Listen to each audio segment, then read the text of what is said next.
Qué bonito, ¿verdad? Es que es un aplauso de corazón grandísimo, porque así estamos nosotros iniciando este mes patrio de toda Nicaragua. Pues un gran aplauso, el magistral ballet folclórico de nuestra bella Nicaragua, el maestro Francisco González. Vamos a conversar un tema con nuestra especialista, la doctora Nicole Tijerino Mendoza, es psicóloga, y es un tema sobre el síndrome de Cushing. Nuestro segmento Motívate, vamos a conversar con ella si tiene algún joven, algún adolescente que ha pasado por una situación similar.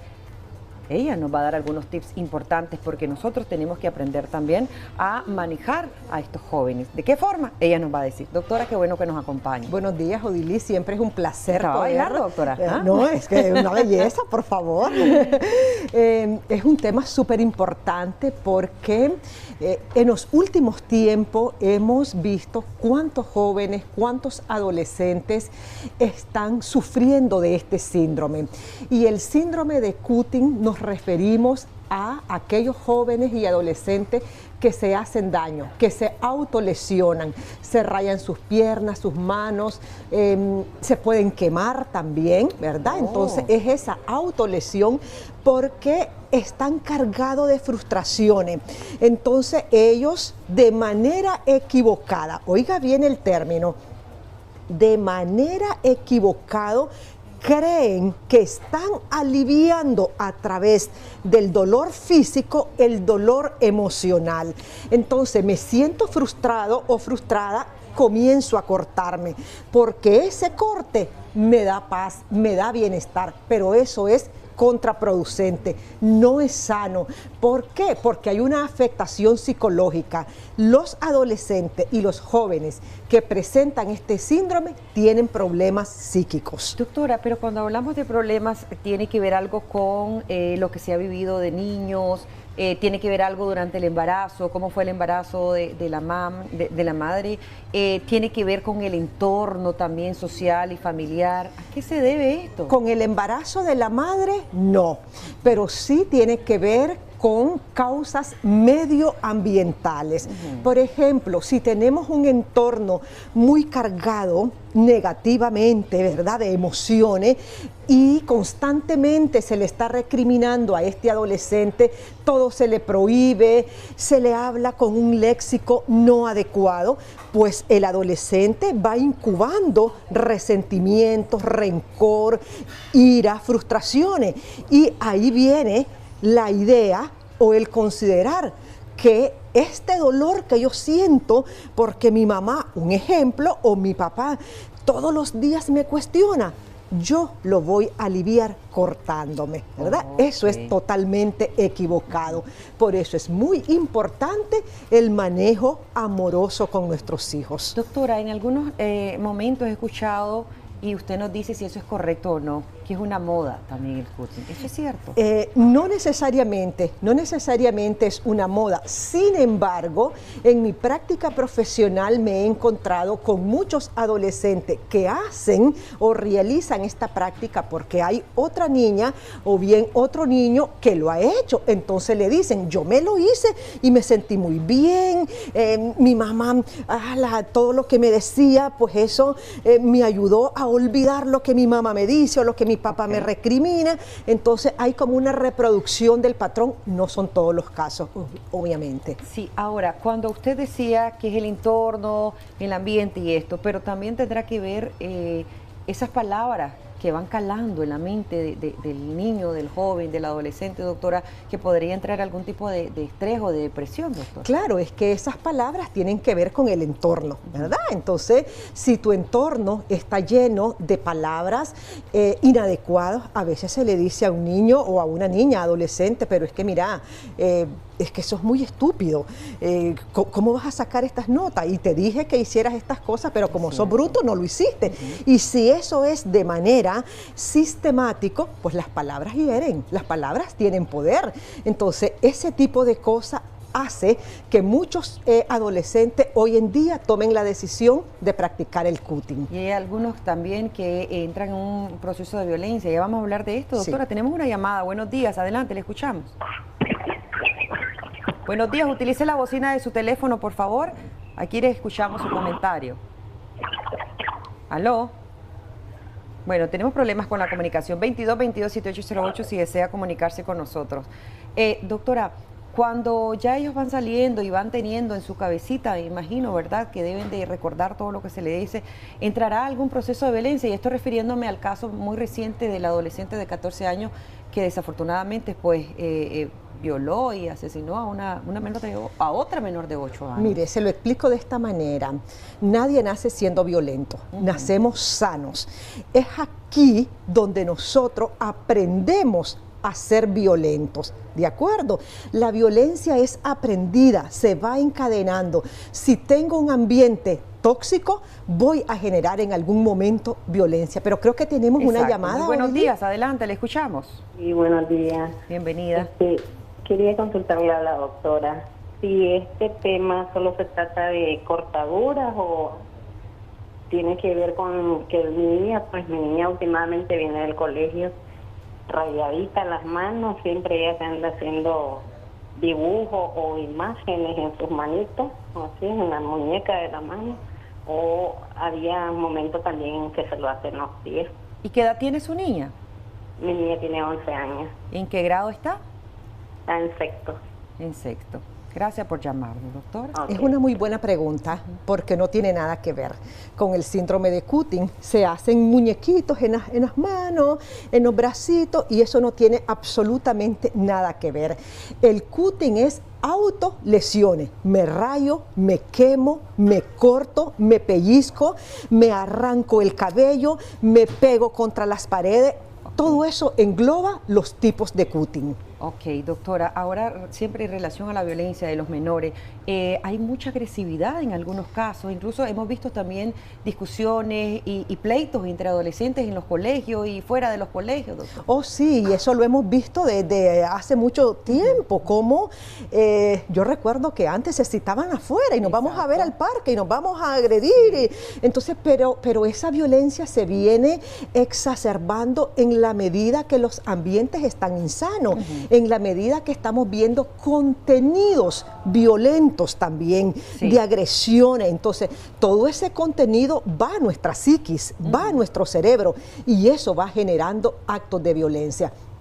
Ahora el ejemplo que usted me ponía, esto es violencia entre niños, pero ¿qué es lo que pasa? El adolescente Odilí ya tiene un pensamiento más estructurado, ya se ha formado más. En cambio, un pensamiento de un niño de 5 años no es lógico, no es estructurado ni coherente, es un pensamiento mágico. En cambio, si ya un adolescente agrede, ya lo puede hacer de manera intencional, porque se espera que a los 12, 13, 14 años ese pensamiento mágico haya desaparecido. Pero doctora, regresando también a los jóvenes o a los adolescentes que están practicando el cutting, ¿eso es de un día para otro o hay algún síntoma, algo que nosotros como tutores, como responsables de ellos podemos ir viendo? Excelente pregunta, porque no es de un día para otro. El adolescente, como cualquier persona, va guardando, va incubando. Todos los días me recriminan, me dicen que no, me regañan, el cuarto está sucio, no hiciste las tareas, no te bañaste a tiempo, y es una lista de cosas que la mamá o el papá le está señalando al muchacho. Entonces, lo va guardando hasta que llega un momento que dice, yo no puedo más, no aguanto más y considero que cortarme, rayarme, quemarme, agredirme, golpearme, es la solución. Es decir, ellos consideran que hay un alivio, ¿sí? Hay un alivio al estrés, a la ansiedad que le está provocando el hecho que le están cuestionando o que le prohíben. Sí. Hay padres que le dicen no a todo a sus hijos, pero no le dan la explicación. Por eso es importante. Nosotros desde la psicología siempre recomendamos, si usted le va a decir a su hijo, no, dígale por qué no va a salir con su amigo o su amiga, pero no le diga solamente, es que no quiero. Y no me hables más, y vengo molesta del trabajo y no me sigas hablando. Entonces, eso no es posible. Tiene que dedicarle un tiempo a su hijo para decirle, hijo, me parece que esto no es conveniente por esta y estas razones. Expliquémonos, sentémonos con ellos. ¿Se puede prevenir el cutting, doctor? Sí se puede prevenir con un trato amoroso, con un trato amigable, conociendo con quién se hace acompañar sus hijos. Si usted sabe quiénes son los amigos y las amigas de sus hijos, podemos prevenirlo. Si usted conoce las emociones de su hijo y su hija, podemos prevenirlo. Si usted conoce los deseos, los intereses que le preocupa a su hijo, podemos prevenirlo. Si usted conoce cómo reacciona su hijo ante las adversidades, podemos prevenir un síndrome de Cutting. ¿Es una forma de llamar la atención el Cutting? Yo creo que no, ¿ya? Yo no consideraría que sea una manera de llamar la atención necesariamente. Podrían haber algunos casos, pero bastantes aislados. Y quiero decir esto antes que se me escape. Muchas mamás y papás llegan asustados a las consultas.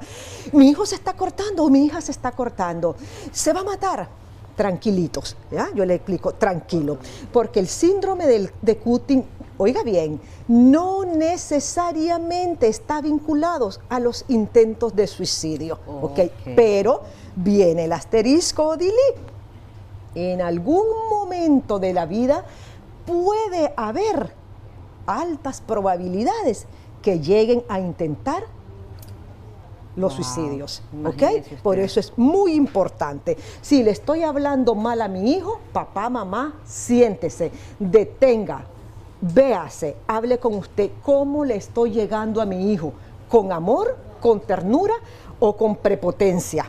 Por ser padre no significa que yo voy a hablarle drásticamente a mi hijo. Debo de educar con amor, debo de educar con mi ejemplo, con ternura, así como me gusta a mí que me traten, yo voy a tratar a mis hijos. Doctora, también, ¿qué hacer en la situación de que el adolescente, como todos, ¿verdad? Hemos pasado en una adolescencia, quizás no hemos sido rebeldes en su momento, pero hay alguna circunstancia. ¿Pero solamente en la adolescencia se puede practicar el Cutting o puede llegar a su mayoría de edad? No, ya en los adultos es muy poco común. Ya no, sería un caso atípico. Pero sí se nos puede presentar en la adolescencia y en la juventud todavía, ¿verdad? Pero ya los adultos ya hacen otro tipo de cosas, quizás hacen histrionismo, por ejemplo, lloran constantemente o bueno, comienzan a escribir que se sienten mal, pero ya autolesionarse como tal, eso es más entre jóvenes y adolescentes. ¿Qué consecuencias podría traer el Cutting? Excelente pregunta. El Cutting nos puede traer un estigma. Por ejemplo, aquellos niños que no delinquen, que no andan en droga, pero como te queda una marca y esas marcas te pueden quedar de manera permanente, entonces la sociedad dice, esta niña anda en droga o estuvo en droga. O tiene problemas. O tiene problemas. Es mala influencia para mi hija o para mi hijo. Eso es estigma y esa es una consecuencia. Mantener esa estima muy baja, porque los niños, los adolescentes que comienzan a autolesionarse, tienen una autoestima baja. ¿Por qué? Porque no pueden, no saben gobernar emociones. Pero ¿a quién le corresponde enseñarle la gobernanza de estas emociones? A nosotros los papás y las mamás. ¿Recomendaciones, doctora, para nuestros amigos que nos están viendo? Yo creo que las recomendaciones puntuales irían en dos vías. Enfocado a los padres de familia, que conozcamos bien a nuestros hijos, que les dediquemos ese tiempo de calidad a nuestros hijos, que hablemos con ellos, que le demos educación de calidad también, saber con quién se hacen acompañar, qué tienen en su habitación, qué hay debajo de las almohadas, porque a veces ahí guardan las cosas, los objetos con que se están cortando, ¿verdad? Saber qué piensan, qué desean y qué sienten sus hijos. Y para los muchachos jóvenes y adolescentes, esta no es la opción. Hay otras opciones para aliviar su dolor emocional, hablarlo, compartirlo con amigos que te puedan dar una buena información y tener una comunicación de confianza con sus padres. Gracias, mi doctora. Nosotros como padres también tenemos esa gran responsabilidad de hacernos acompañar de especialistas como usted, porque como también nos dicen, no nacemos aprendidos, pero podemos aprender, ¿verdad? Por supuesto. En este sentido, no cambiar también de psicólogos, no cambiar de especialistas, es muy importante, doctora, porque a veces nuestros hijos nos piden, no quiero esto, no quiero, pero no siempre, ¿verdad? Lo que se puede, se debe hacer.